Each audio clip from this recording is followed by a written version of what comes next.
Whether in business or in life, you will at some point face tough decisions. Those decisions might keep you up at night. They might change the direction of your life. I faced plenty of them.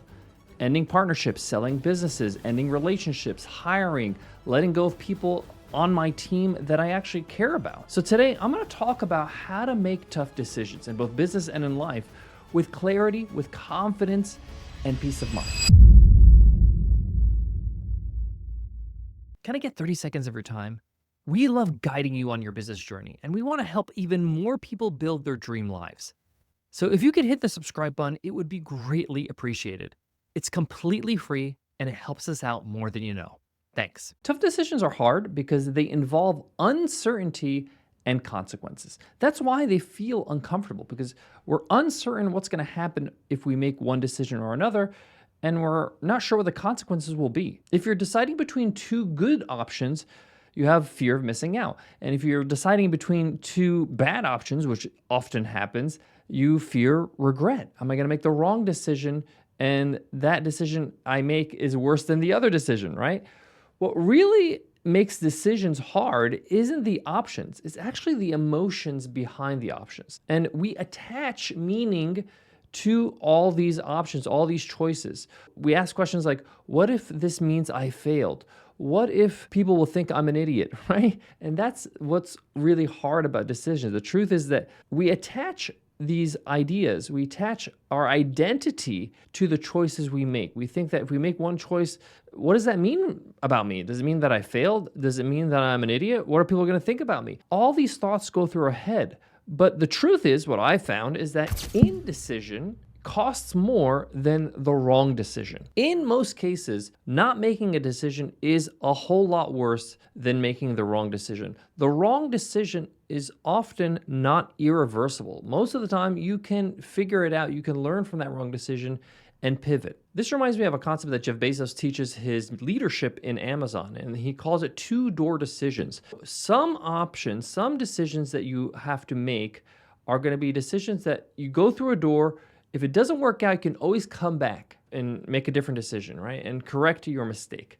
And then there's some decisions that are like one-door decisions, meaning that you're going to go through the door and you're going to have to pay for that mistake for eternity. And he says that 99% of decisions in life are two-door decisions, meaning that you can go in, go out, no problem, you can correct. Very rarely do you make a decision that will cost you not just now, but later in life. And it's important to be mindful of this. You got to ask yourself, is this a one-door decision or a two-door decision?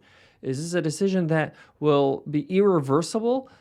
And if so, then that's a different type of decision, and it's quite rare, but most of the time we're going to tell ourselves, actually, this is a two-door decision. The stakes are not that high. I can figure it out if I get it wrong. But really the message I want to convey right now is that not deciding actually keeps you stuck.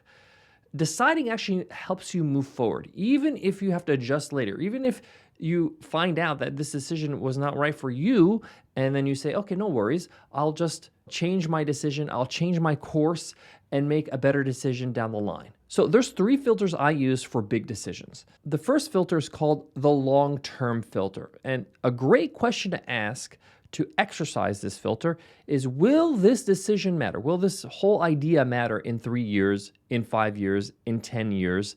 Great question to ask because it really puts things in perspective. An example is when Nicole and I were debating whether we're going to sell our software company, Webinar Ninja, I asked this question. It was an emotional decision, no question about it, because Nicole and I worked on that company for 10 years. That software was our life, and we dedicated so much to it. We did decide to sell, and I am so glad I did, because when I was making this decision, I asked myself, would I rather be working on this for another 3, 5, 10 years? Or do I want to have the freedom and the clarity to build something new than stay attached just because of fear? Because the reason why I was contemplating of not selling is because I was like, I have lightning in a bottle here. I have a business and an idea and a product that people like. I'm not sure I can replicate this. And that's just fear, really speaking. And I don't like making decisions out of fear. So whenever fear shows its face, I ask myself, okay, am I doing this just because I'm afraid? That's not a good enough reason. You need to also ask yourself, would you rather have the opposite, have the freedom in this case, or have the flexibility? And the answer was yes. I don't want to do this for another 3, 5, 10 years. And the only reason I would continue to do it is because I'm afraid of trying something new and failing. So that question instantly brought me perspective. Will this matter in 3 years, in 5 years, in 10 years, whatever timeline you want to give, but 3 years is the minimum to kind of think long term. And yes, it will matter because I want to live a different life. I don't want to continue to do this for the long term. The second question is the energy filter. And this is where you ask the question, does this give me energy or does it drain me? When you think about each option in the decision you're making, pay attention how your body reacts. If one side of the decision gives you excitement, curiosity, that is a signal to a yes for that side of the decision, that idea, that path. But if the other side gives you tension and dread, that's a no. I once had a partnership arrangement in our company that looked great on paper and it was, fruitful, but every meeting, every time I was working on that partnership, it drained my energy. So I decided to say no more. No, I don't want to do this anymore because this energy is being wasted. I could use this energy somewhere else. And that was one of the best business decisions I ever made and personal decision because I started to enjoy my work more because I didn't have to do that dreadful work. Listen, the thing I love about entrepreneurship is what Derek Sivers talks about in his book, Anything You Want. And in this book, he says, the great thing about entrepreneurship is that you can create your own utopia. As a business owner, you can create your own world. You don't have to work with people you don't want to work with, people that drain you. You can do whatever you like. You can build whatever you want. You can spend your days the way you want as long as it serves your business and your customers. So you don't have to be stuck in a situation that drains you. Filter number 3, the integrity filter. And this is a really important one. And the question you want to ask is, can I explain this decision proudly a year from now? Again, I'm going to call on Jeff Bezos.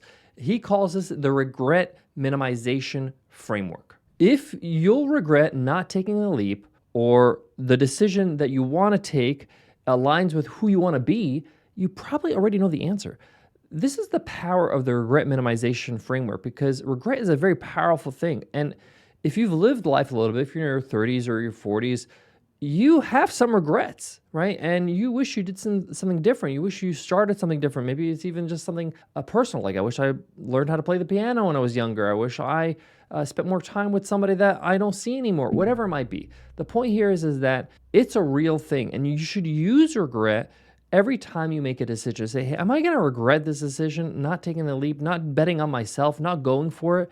Probably. So I should do it because doing it and failing is not as bad as not doing it at all and not seeing what's going to happen and not really at least giving it a shot and allowing myself to be my true self, align with who I am and try things that really get me excited. So I want to give you some examples of successful people and look how they make decisions, how they handle tough calls. Steve Jobs, he said that focus is about saying no to 1,000 good ideas. Steve Jobs is maniacal. We know that he's not perfect. None of us are perfect, but I love this about Steve Jobs because he really nails it right here. It's easy to say no to things you don't want to do. It's hard to say no to things you like doing, the things you enjoy. And most of the time, if you want to get anything done in your business, in your life, in your career, you're going to have to say no to a lot of things you want to do so you could focus on the most important thing. Apple succeeded because he made brutal decisions to cut a lot of products that were not doing well. When he came back as CEO into Apple, he cut a lot of products that were just like taking up space, energy, time for no reason. They minimized their product line and just focused. So this would allow the company to obsess over what matters most, the product and the customer's experience with the product. Sarah Blakely from Spanx, she's the founder of Spanx, self-made billionaire. She's an inspiration. She turned down a major early acquisition offer. She wasn't sure if it was right for her, if she should sell her company. She asked, would future me thank me for this?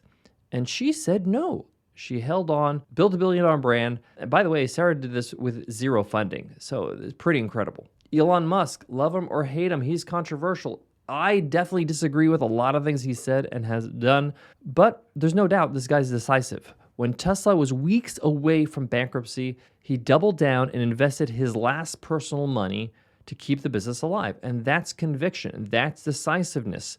He made a decision because he knew that he would regret it if he didn't. And Tesla now is one of the most profitable, valuable companies in the world. What's the pattern here? Well, they all chose decisively and accepted responsibility. They took ownership over the decision and they said, I'm all in. They didn't outsource their judgment to others. They didn't say, okay, I'm going to just do whatever my advisor tells me to do. No, maybe they seeked counsel. Maybe they talked to their friends or maybe their colleagues or their mentors.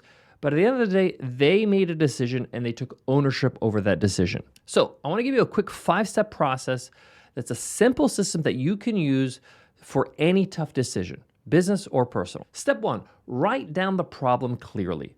Don't keep it in your head.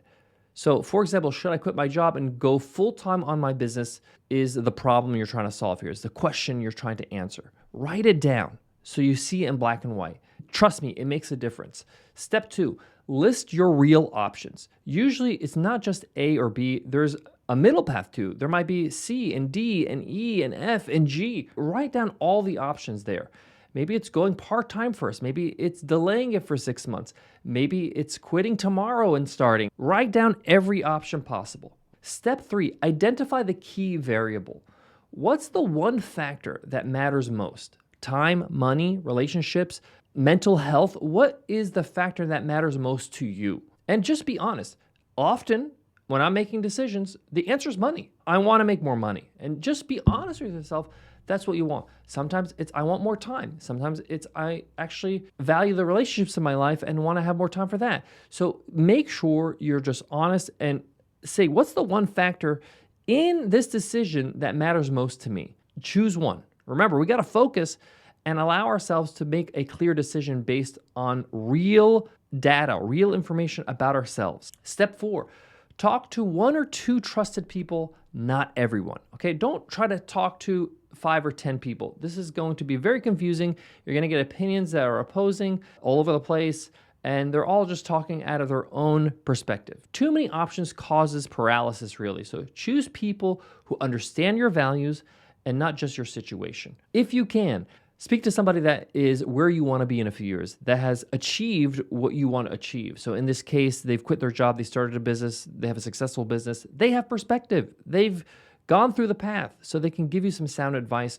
and something to think about. And lastly, step 5, decide with a deadline. You have to put yourself on a deadline, set a date and stick to it. And remember, clarity comes from action. And remember, is this a 1-door decision, 2-door decision? Most likely it's a 2-door decision. I can always change what I do based on what I learn when I make a decision. So once you decide, commit to at least 90 days before second guessing yourself or changing the course of action. So you're going to decide, you're going to take action for 90 days, see the result. Oh, okay, I'm moving closer to where I want to go. Good decision. If you're not moving closer despite all your efforts, question, is there something you can do different? Maybe it's not the decision, maybe it's your execution. Right? One of the things I learned about poker is that sometimes you can make the right decision, but you get the wrong result. Doesn't mean your decision's wrong. It just means the next time you try it, you might get a different result. Like I mentioned, when Nicole and I decided to sell Webinar Ninja, our software company, it was one of the hardest decisions ever, really, for us. We spent a decade building this software, serving over 30,000 customers. We had dozens of employees. Our identity was very wrapped up in being the founder of this business. But deep down, I knew we were ready for a new chapter, and Nicole felt the same way. We wanted to focus on this business, the $100 MBA, teaching and new projects and the podcast, and that excited me. And we followed this same framework that I just shared with you, where we asked ourselves the question, in 3 years, how will I feel? Am I going to be happy that I said yes to selling? And the answer was yes. My energy said yes. My integrity said yes, it felt right. Was it easy? No. But once you decide, you have a sense of relief. All the stress starts to disappear. That's the magic of clarity. And a lot of people think that, if you want to change your life, I got to work, I got to study, I got to do research, I got to speak to people. No, actually change happens when you make a decision. Decision precedes action. So once you make a decision, you start taking action and things start to change. Before I go, I want to leave you with this. In business and in life, you'll never eliminate uncertainty. The goal isn't to be fearless or 100% clarity on everything in life. It's to act and take action despite your fear. You want to be guided by your principles. You want to be guided by what you want out of life instead of fear and panic. Trust me, I came from an immigrant family. Fear is a big part of being an immigrant. Fear of getting in trouble, fear of standing out, fear of doing the wrong thing. And I had to eradicate that, and I'm still working on it, where it's like I can't make decisions out of fear. That's not a good place to operate. You can't really soar if you're afraid to fly, right? You have to just say, hey, am I doing this out of fear? Then I need to rethink this. And guess what? If you get it wrong, you can adjust. That's entrepreneurship. That's life. Clarity is really the byproduct of having the courage to make a decision. And if you want more real and honest, actionable insights from me, right in your inbox, you should join our newsletter. It's called the 3 Things newsletter because every week I send you 3 things, something to think about, something to do, and something to learn. So you're leveling up every week. Just go to 100mba.net/newsletter to join. Super simple, takes 5 minutes to consume every week. Over 800 people have joined just last week. Again, 100mba.net/newsletter. Just one more thing before I go. Now, one of my favorite things about being an entrepreneur is that you get to exercise a muscle that a lot of people don't get to exercise as often as you do, and that is decision making. You're making decisions constantly as a business owner. Should I make a hire? Should I spend money on this marketing channel? What am I going to work on today? All that kind of stuff, all those decisions are on your plate every single day when you wake up and work on your business. So this is great because you become more and more in tune with your decision-making intuition, your muscles. You're able to make decisions quickly and execute as fast as possible. That allows you to make changes faster, allows you to progress faster. So as you earn your stripes as an entrepreneur and as you start building your business, you're going to make more and more decisions and get better at this. And you're really only spending a lot of time on making big life-changing decisions. And the medium, small decisions are kind of easy for you now because you've done it so often. And that's something to look forward to. You're going to be way ahead of most people. So that's one of the hidden benefits of being an entrepreneur, being a business builder. So if anything, it makes you a better person. Thanks so much for tuning in, and I'll see you in the next episode of the $100 MBA Show.